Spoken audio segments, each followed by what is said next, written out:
own a home and you're doing your estate plan, you might be wondering whether you should use something called a transfer on death deed as a way to pass your house from one person, you in this case, to another. And here to talk with me about that is Harry Margolis. He's the author of Get Your Ducks in a Row. Harry, welcome. Good to see you, Bob. Likewise. And it will be a pleasure to have you sort of walk through what I think is a sort of a complicated question. Yeah, so this is available in about half the states. So about half the states allow you to do a transfer on death deed. And there's a lot that's appealing to it. It avoids probate without having to use a trust or joint ownership. Its advantage over joint ownership, which also transfers on death to the other joint owners, is that they're joint owners. They're co-owners with you, and they have all the rights of an owner. So you're giving up an ownership interest, and you're also giving up control. So with a transfer on death deed, like any transfer on death, say on an investment account or retirement account, you can always change that.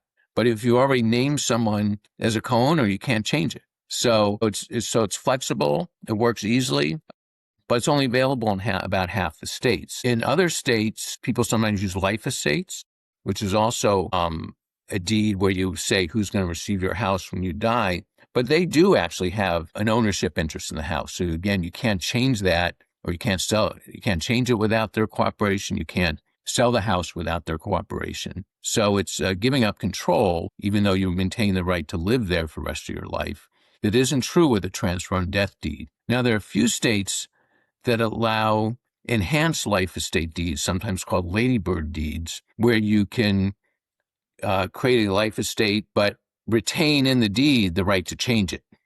So that kind of gives you a little bit of the best of both worlds. But I like these transfer on death deeds a lot. They're just not available in my state of Massachusetts. So, but it's something that I think is spreading because it does make a lot of sense and will be available in more and more states. Yeah. So a clarifying question, if I and my spouse buy a house and we're joint tenants with rights of survivorship or joint tenants in common, do I have to then get my wife's permission to change the ownership of the house so that I could make it a transfer on death to my spouse? Or do I have to buy the property outright from the beginning and use a TOD? So if you're joint owners and you wanted to create a transfer on death so the transfers when the second of you passes away, you're going to have to do that together because you're both owners. And typically, spouses own property as tenants by the entirety, which is a form of joint ownership. Again, it transfers automatically from one to the other upon death. But their party but there's basically protections for the other spouse. So you can't encumber it without the cooperation of the other spouse. So one of the spouses can't go take out a mortgage on it without the other spouse being part of that deal. So the primary intent of this would be for the surviving spouse when he or she passes would be to pass that house down to maybe heirs, children or others through a transfer on death. Right. And that avoids probate, but the surviving spouse still has control. Right. And in that case, you could, if you had, 4 children that you wanted the house to go to, the transfer on death would be to 4 children equally, or however you want that to be assigned. Right. But unlike a life estate or putting them on as joint owners, if something happens, so they don't want to give it to all 4 children, with a transfer on death deed, they can always change it themselves. Right. So it sounds like a useful tool for some people who might want to avoid probate and maybe want to avoid the expense of creating life estates and that sort of thing. Yeah, the life estate isn't very expensive because again, they're all deeds. It's somewhat simpler probably than a life estate. So it just retains a lot more control than the life estate, which I think makes a lot of sense. Yeah.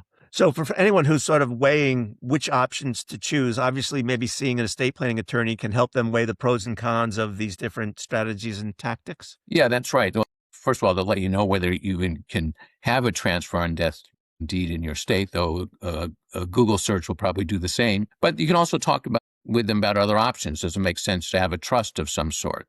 Because that offers more flexibility. It might offer more Medicaid protection. If you're doing Medicaid planning, you can have a trust that will provide protection for your heirs if the trust continues after you pass away. So there are a lot of possibilities depending on what your goals are. So it's worth talking with an estate planning attorney about it. I mean, in my experience, it's a case where people just don't know what's available to them, what tools are available to them. And so they're inclined to do things that maybe are not in their best interest or their heirs' best interest. But going to an estate planning attorney, and things are hard to know what's available and what the repercussions are of different choices. And then circumstances change. So what made sense 10 years ago may no longer make sense today. Yeah.